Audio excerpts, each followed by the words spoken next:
inhuman laws to which we can find no parallel among the other nations. So the Aryans invaded India, invented the caste system to subjugate the sons of the soil, the original inhabitants of the country, who became low caste. But by exposing this stratagem, Phule gives the lower caste an alternative identity, telling them, you don't have to imitate these invaders, you have a different identity, you are an ethnic group. That's something other will repeat subsequently. This pattern was in fact replicated by the architects of the Dravidian identity. Now, the Dravidian ideology or identity is based on the same idea that lower caste are sons of the soil and upper caste Brahmins in the first place are invaders coming from outside. So that you have this ethnicization of caste that is so important for emancipating the lower caste from the domination of the Brahmins. Well, Dr. Ambedkar himself will do something very similar, because by converting to Buddhism, he will also escape the caste system that is inherent in Hinduism and give an alternative identity to his people. So that's the first point I wanted to make, because it's really very new. Nobody had done that before, at least not in this very sophisticated manner. And it's still a very important, I would say, foundation for the emancipation of the lower caste. The other thing that he did, and that is equally pioneering, was to unite different categories, including the Shudras and the Dalits, whom he called Ati Shudra. For him, these categories form the Bahujan Samaj. So he was the first thinker to bracket together categories which did not go well together, but realizing that, well, or convinced that this unity was key for dislodging the upper caste from power. And of course, this formula, Bahujan Samaj, was something he coined, but something that Kanshiram promoted from the late 1980s onwards. And this is in the name of the party Kanshiram created himself, Bahujan Samaj Party. So that was the plan, but it was not only an idea, it was also to make, in addition to the ethnicization of caste, there is the idea that you bring together different groups to form, but it's very important. With Phule, we have someone who speaks his mind, who calls a spade, who has no inhibition. He is not circumambulated. He is very clear. He is very direct.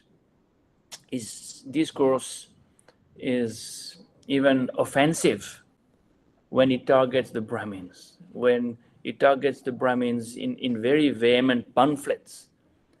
He presents them as rapacious moneylenders, corrupt priests who are eager to extort as much as they can from poor and ignorant villagers. There is this very interesting piece of work, Priestcraft Exposed, that he wrote, and where he says that the crafty, cunning, and spurious books of the Brahmins, and this is a citation, are responsible for the miserable lives of the Shudras.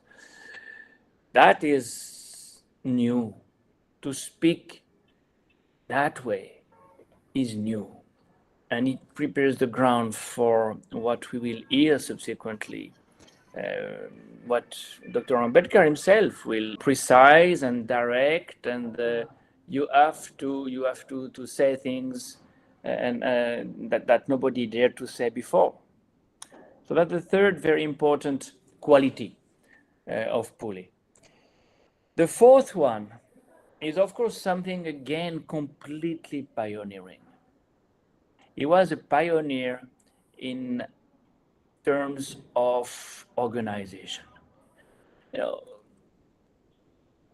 there was no modern organization before the British came, and there, subsequently you see the mushrooming of caste association, of reform association, Brahmo Samaj, Arya Samaj. Well, Phule is the first low caste leader to create an organization that is for the low caste, precisely. And you know, this organization, the Satyashodak Samaj, that was started in 1873, it was a very important organization because it was the spearhead of this idea of the Bahujan, to bring together groups which were made of Shudras as well as made of Dalits. So you needed an organization for that. And the Satyashodak Samaj was very effective in this domain.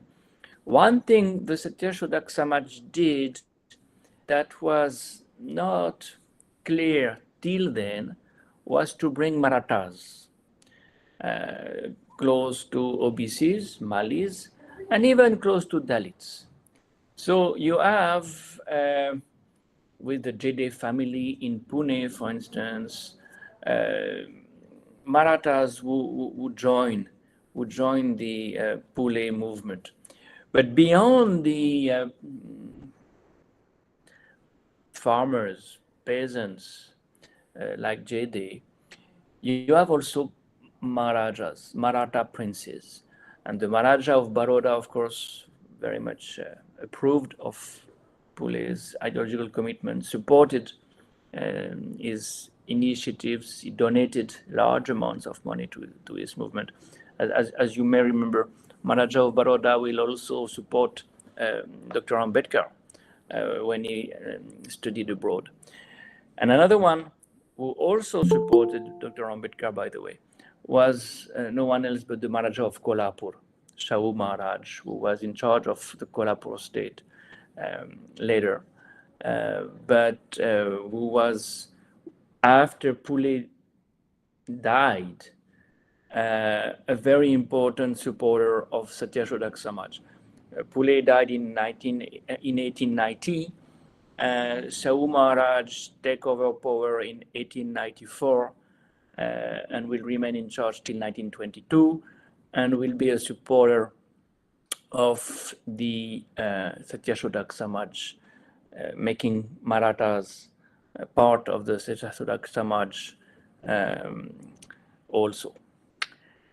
That was not something that will last. We may return to that if you want in the Q&A.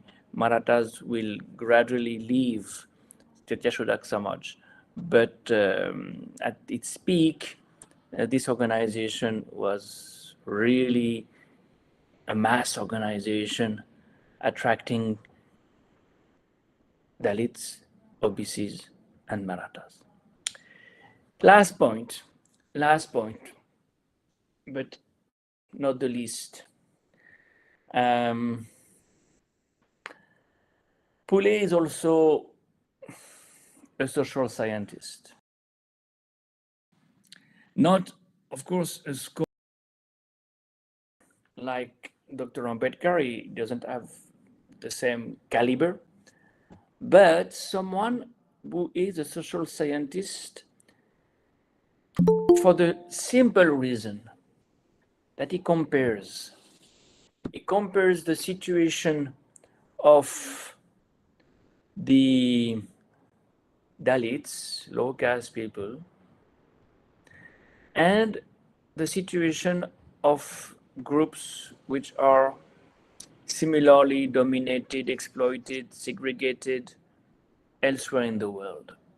He is really the first one, to my knowledge, he is the first one to compare the situation of the black people in the US and the low caste in India. The book he wrote in 1873, Slavery, is dedicated, I quote, to the good people of the United States as a token of admiration for their sublime, disinterested, and self-sacrificing devotion in the cause of Negro slavery, and with an earnest desire that my countrymen may take their noble example as their guide in the emancipation of their Shudra brethren from the trammels of Brahmin thraldom. Well, this is really remarkable. A man who has not traveled but who has read extensively knows that in the US, an emancipation movement has started among the black people. In fact, they are shifting